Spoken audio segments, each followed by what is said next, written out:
एक उसकी टांग पर। कुछ देर तो यही सिलसिला चलता रहा। रॉबिन को लग रहा था कि शायद बहुत सारे मामूली हमले मिलकर शायद कुछ बड़ा असर कर जाए, लेकिन उसका सोचना एकदम गलत था, क्योंकि बड़ा तो क्या, वो थोड़ा भी असर नहीं कर रहा था। बिच्छू भी बीच बीच में रॉबिन पर हमला कर देता था, लेकिन रॉबिन बच जाता था। दोनों के हमले नाकाम होते जा रहे थे और बचाव कर करके आप जंग नहीं जीत सकते। जीतने के लिए हमले जरूरी है, जो दोनों के बेअसर थे।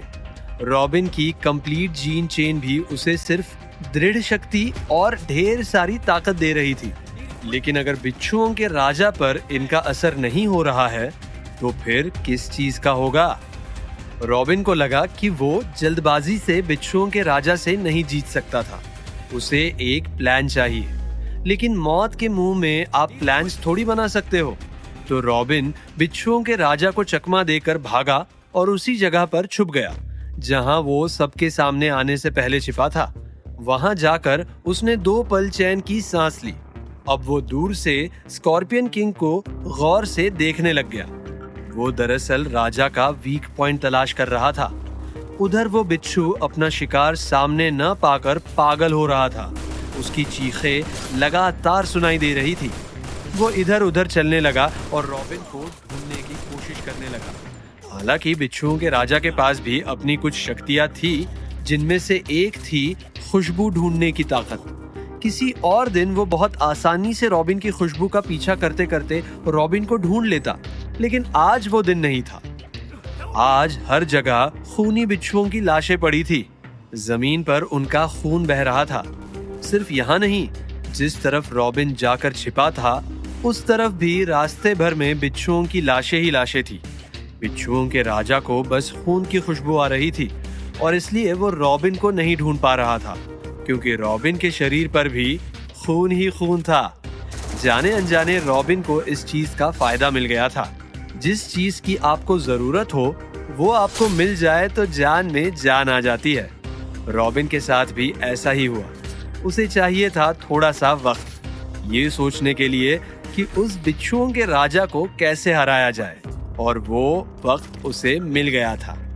उसका ध्यान अचानक से अपनी आर्टिफिशियल आर्म पर गया। फिर उसके दिमाग में ये बात आई कि मुक्के और धमाके की ताकत में जमीन आसमान का फर्क होता है।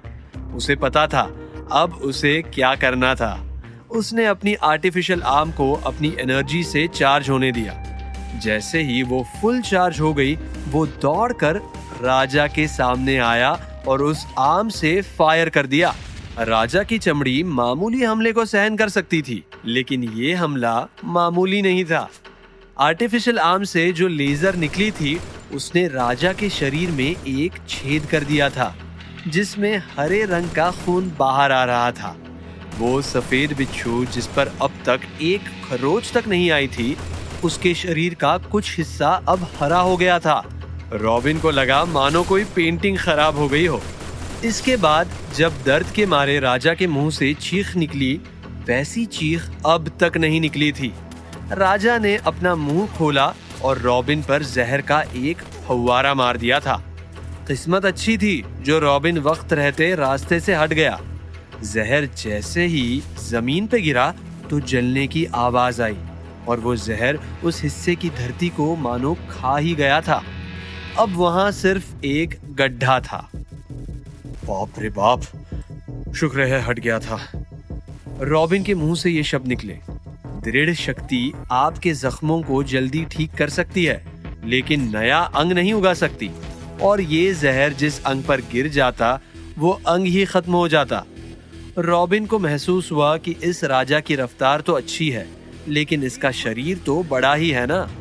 इतना बड़ा शरीर भी तेजी से तभी हिलडुल पाएगा जब उसे उतनी जगह मिलेगी। दिमाग में ये ख्याल आने के बाद रॉबिन बिच्छुओं के राजा को खुले मैदान से उस रास्ते की तरफ ले गया। अब वैसे भी राजा अपने होश खो चुका था। अब गुस्से में वो बस रॉबिन का पीछा ही कर रहा था। रॉबिन की चाल कामयाब हुई। पहले हमले से उसने राजा को घायल किया और अब उसके हिलने के लिए जगह ही कम कर दी।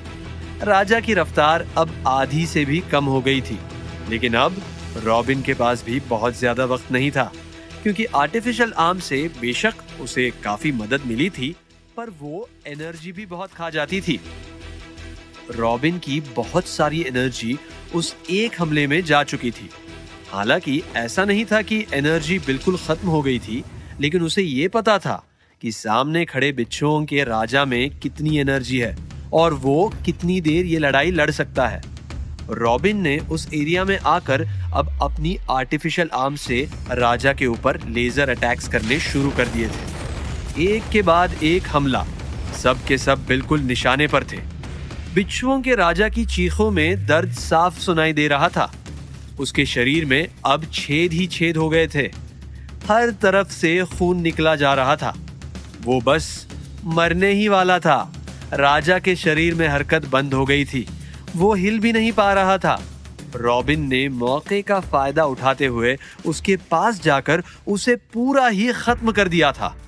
बिच्छुओं का राजा स्कॉर्पियन किंग, जो कैंप ब्रावो में एक खौफ का विषय था, जिसके बारे में सोचकर मामूली सोल्जर्स कांप जाते थे, जिसके चर्चे 3 हफ्तों से लगातार रॉबिन सुन रहा था, उसका मृत शरीर रॉबिन के पांव के नीचे था। रॉबिन ने सिर्फ एक बिच्छू को ही नहीं